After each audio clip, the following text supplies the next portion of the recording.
Question. Does your credit limit automatically replenish every time you make a partial monthly payment? When does your credit limit replenish if you only make a partial monthly payment? You got it going on. First time akong nakapag-loan nitong March lang ng 5,000 for 3 months. Meron akong uploaded video na full details kung paano ako nakapag-loan. Na-disburse ko kaagad sa aking e-wallet at na-receive ko siya ng full amount. Every 15 ang aking due date at ang first payment ko kasabay nung iba ko pang transaction ay nung April 2. So, nag-advance payment ako kahit na 15 pa yung aking due date. Nagbayad ako gamit ang e-wallet at wala naman siyang additional processing fee or service charge. Ang second payment ko na magju-due May 15 ay binayaran ko ng April 14. Nag-advance payment ulit ako bago ang due date. No processing fee. Nakadalawang payment na ako pero hindi bumalik or hindi na-replenish yung aking credit limit. Ibig lang sabihin ay kailangan ko munang ma-fully paid o mabayaran ang buong outstanding balance bago ko ulit magamit. Kaya nakalagay pa rin dito 5,000 use. Ito yung aking na-loan na hindi ko pa napupuli paid. Meron pa akong natitirang isang upcoming payment. Ito na yung pang third. At ang natitira kong available balance ay 5,000.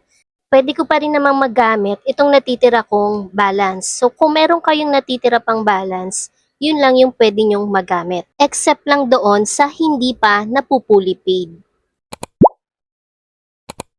No, Belize does not operate like a revolving credit card. Your credit limit does not automatically replenish every time you make a partial monthly installment. Eto na yung aking third payment. Babayaran ko na kasabay nung isa ko pang na cash loan. Titingnan natin kung mare-replenish kaagad sa aking credit limit kapag na-fully paid ko na ang aking naunang cash loan. Nakapag-loan ulit ako ng 2,000 kaya naging dalawa na yung aking upcoming payment. 7,000 use at 3,000 available balance. Ayan, pang third payment ko na dito sa aking first loan na magju-due ng June 15. Eto na yung last para ma-fully paid ko. Meron pa kasi akong natitirang available credit kaya nakapag-loan pa ako kahit hindi pa tapos yung nauna kong loan. Eto naman, babayaran ko siya for 2 months pero isasabay ko ng bayaran dito sa first loan ko. Dalawa na yung cash loan na babayaran ko. Click Pay Now. Again, bukod nga sa installment na to, ay meron pa rin naman tayong option o pagpipilian kung paano lang natin siya kayang bayaran. Ito yung 2,000 ko na loan at ito naman yung first loan ko na 5,000 na pang last payment na. Merong option dito na pay next installment, merong pay in full, pay custom amount kung magkano lang yung halaga na pwede nating idagdag sa babayaran natin ngayon at meron din namang don't include.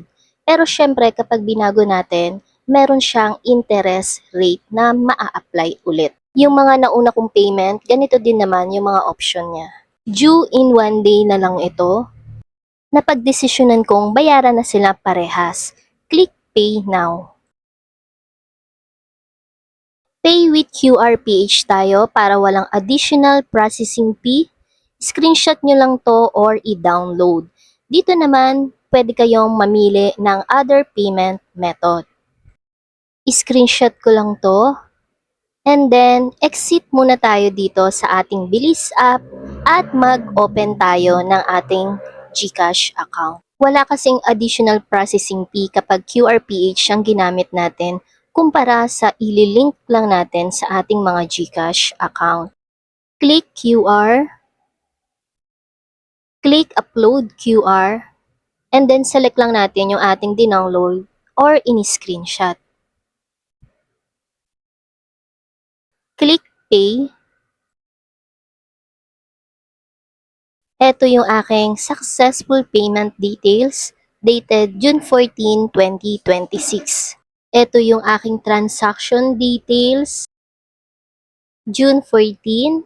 At syempre, balik tayo sa Bilis app para malaman natin kung na-replenish na ba sa aking credit limit itong full payment ko. Open Bilis app, enter PIN.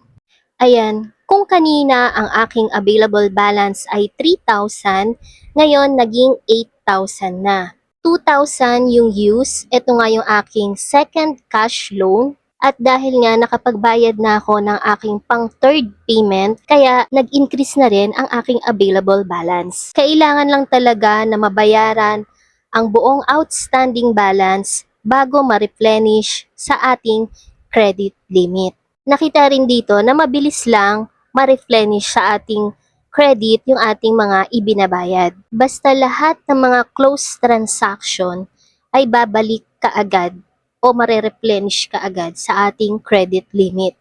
Kagaya nitong mga one-time payment ko na nagamit ko sa mga fast food. 0% interest ko nabayaran itong mga nagamit ko sa fast food. 2,000 yung aking use dahil meron pa akong natitirang isang upcoming payment o hindi ko pa nababayaran ang buong outstanding balance. Your use limit and available credit will only refresh or replenish once your active loan has been completely settled or fully paid off. Depende sa evaluation ng system pagkatapos mong mag-fully paid. Doon mo malalaman kung magkano ang available credit na pwede mong i-reloan. Para mapataas ang iyong credit limit, kailangan mong regular na gamitin ang app para sa mga transaksyon at panatilihing maganda ang iyong record sa pagbabayad.